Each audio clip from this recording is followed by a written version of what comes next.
টঙ্কিয়া চাউল টঙাটাকে যেন চাউল যেন পাউছ সেটা কে করিছে বলছ আমি করিছু এতর সুবিধা সুযোগ আপন মানে পাউছন কি কহ তো টিকে চাউল তো পঞ্চায়েত মু নেই যাইছি চাউলটা তো মোদি সরকার দউছে কেন্দ্র নু আউছে চাউল দিয়া হউছে তুমি কানা দেইছ অতকাটা তুমি খালি বেগ দেইছ আর হে ব্যক্তি আমি কুনহ যাসু না রে না গো নানি হে বেগর কথা আমি আগরু নাই শুনি দেই হে বেগ থি পরে 1300 কোটি টাকা সারি ছন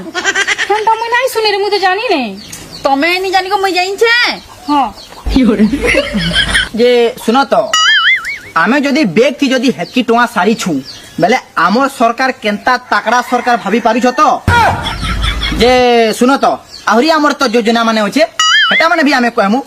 পকা ঘর পাইছ কিনি পুরা ছত ঘর হ্যাঁ হ্যাঁ হ্যাঁ হে তো মোর যেন পকা ঘর